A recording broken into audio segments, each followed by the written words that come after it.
Hello everyone, I am Ashish Ogle from the Department of the Humanities, the Bhopal School of Social Sciences. We discuss today about the public administration, in which actually the topic is the introduction part. So in that introduction actually we discuss about what is the public administration and where in the sphere of the government that lies. So the government actually I say that could be broadly categorized into the two parts as of its structure.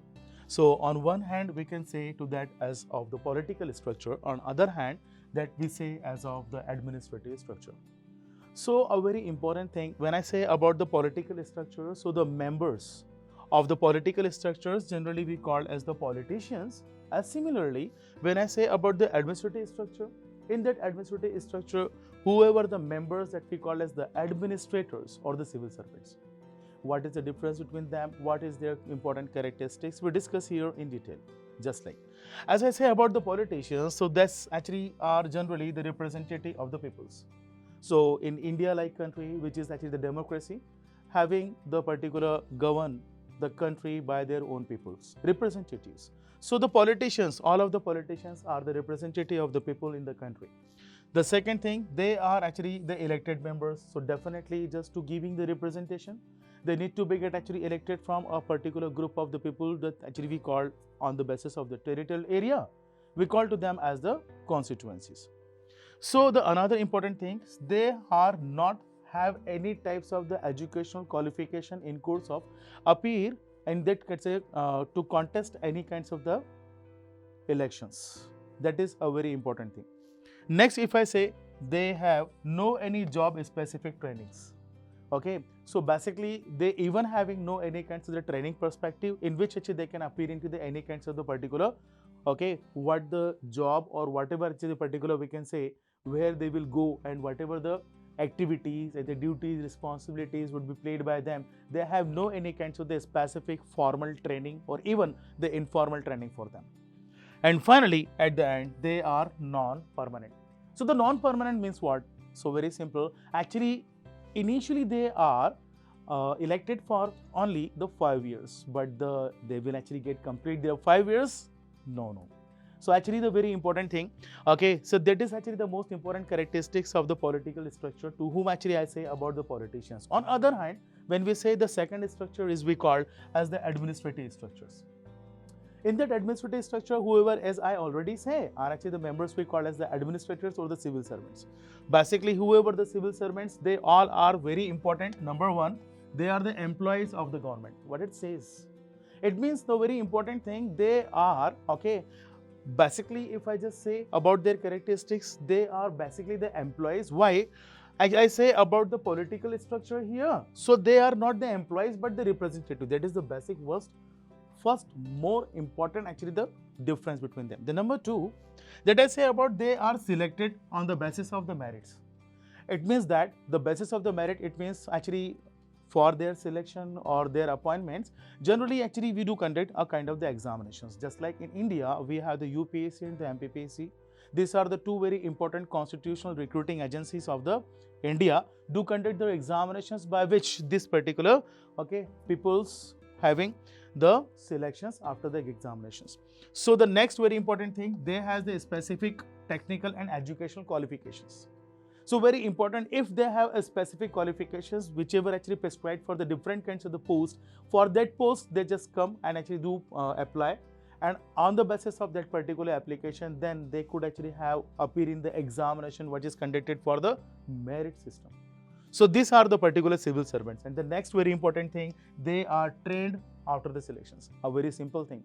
So after actually having conducted the examination, they are not directly actually posted on their particular post, but between the actually after the selection and actually before they getting posted on a different kinds of the post, they need to be get actually trained, and this training is very formal in a specific actually the formal institutions of the India and whatever actually the particular countries. Is that clear? So that is the very important. And actually after all, the at the end I just explained to you, they all are permanent in nature.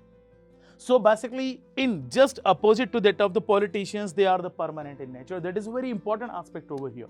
Okay, so now I likely to explain what the public administration subject is there.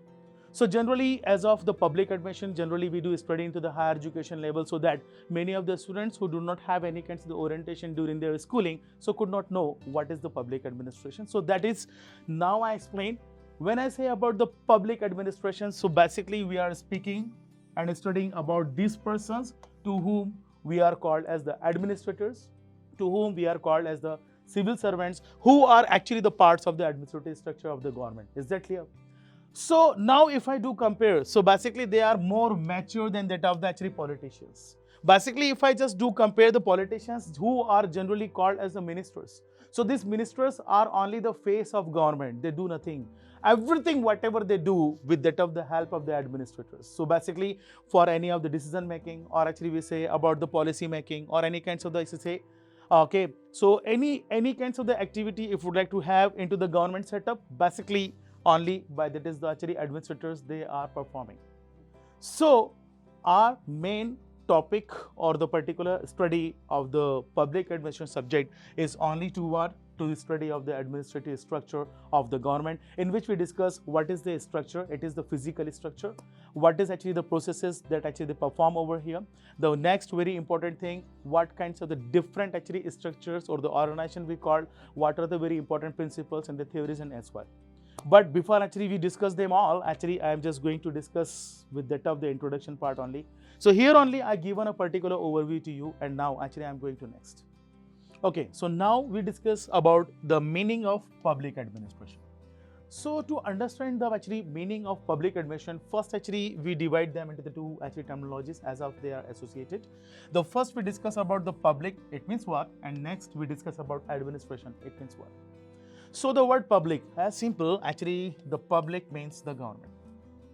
Okay, so in your practical life or the daily routine, actually you may have seen on the many of the places, on many of the particular areas, you have seen the written of the public word. So actually the word public means the government. Okay, as actually you can see here, the two vehicles, that is actually the public and the private, you can see clearly over here. Okay, so public stands for the government, it means that vehicles belongs to the government. While that actually if I say about the private, it means that vehicle is not belongs to the government. It means that is a non-government. So everything which is non-government actually we called as the private. Similarly, as actually we have discussed the vehicles, okay, many of the actually enterprises or the actually business enterprises or the industries are there. As an example, you can see like the that is the BHEL. Okay, or actually we can say that is a Reliance. As similar, I just explained to you the word public, that stands for the government. So the BHEL is a public sector enterprises, that is the government enterprises, and on other hand I say about the Reliance, that is actually the non-public or we can say the private industry here. Is it clear? Now we discuss actually in detail about actually the public, the particular public administration by the definitions of the different scholars who given to here. So first actually I starts with actually a very important words, okay, from the Woodrow Wilson. Woodrow Wilson, actually we all must actually give the proper regard to them because he is the father of public administration. Actually he explained a very important thing. Actually he say the public administration into the government is concerned to the execution of any kinds of the activity. So basically we can see his actually in his proper and specific words, he say the public administration is detailed and systematic execution of the law. Every particular application of the law is an act of the administration. So basically in the government setup, whenever the application of the laws or whenever the execution of any activities has to be performed, actually it is performed by the public administration as explained by the Woodrow Wilson.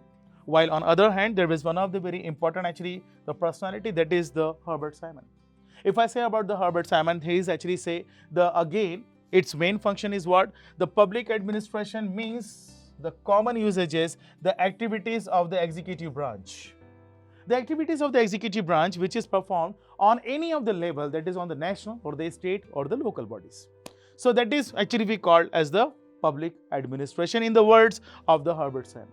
As the similarly the Woodrow Wilson and the Herbert Simon actually we have seen, similarly there is one of the very important, the Marshall E. DeMock or the M.E. DeMock. Okay, he also given the very important actually thing, he given more understanding to us what is the public administration should be. So he say administration is concerned with the what and how.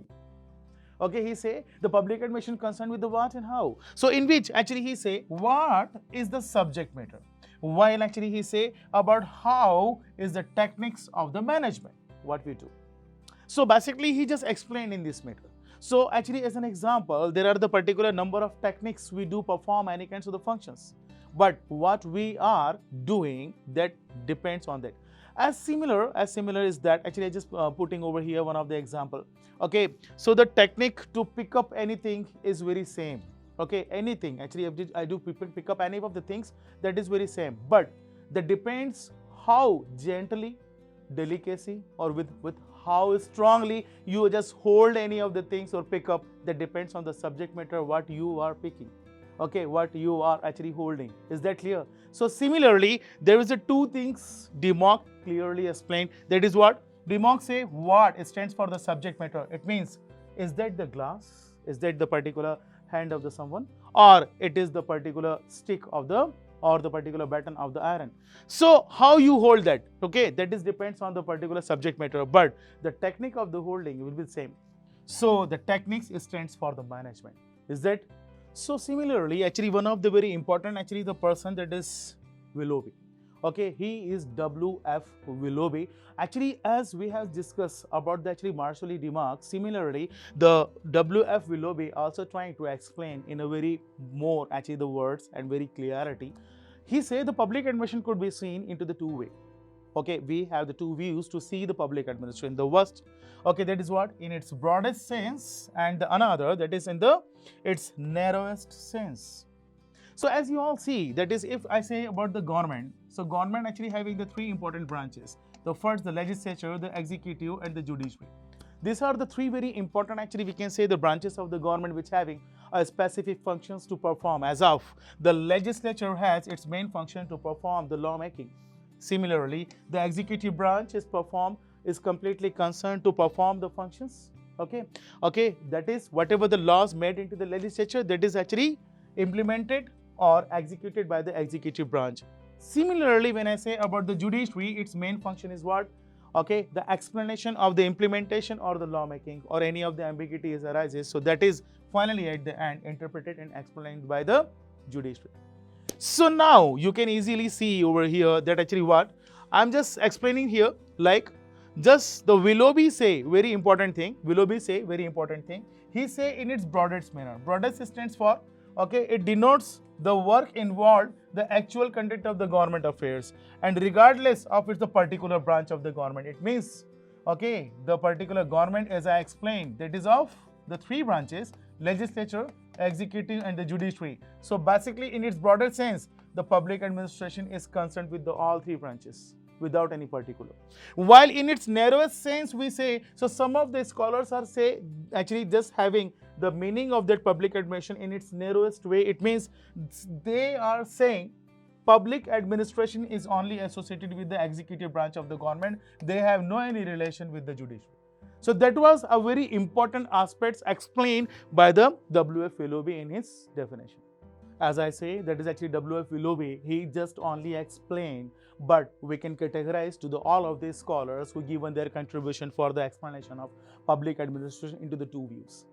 Some of the actually have completely focused and actually advocated for the wider sense of their whatever the definitions for the public administration, they say concerned to all of the three branches. And if I just say about these scholars, this includes that like the Woodrow Wilson, Mr. L.D. White, Marshall E. De Mock, Felix and Negro, and the fifth one. So these are the peoples actually who completely focus over, okay, and they say the public administration concerned to the every branches, and its main function is only the execution or implementation of the laws irrespective of any branches. While on the other hand, I say that is the narrowest sense. In that narrowest sense, the scholars who are completely focused and concerned that the public administration is only associated with the executive branch. So these scholars who advocated for that, we include like the Herbert Simon, Luther Gulick, Ordway Teed, Henry Fayol, and the W.F. Willoughby. So these actually peoples are completely concerned with that of the narrowest sense, and these are the broadest sense. Okay, so we had discussed about the introduction of the public administration, and actually I just end the particular class over here. Thank you so much and take care.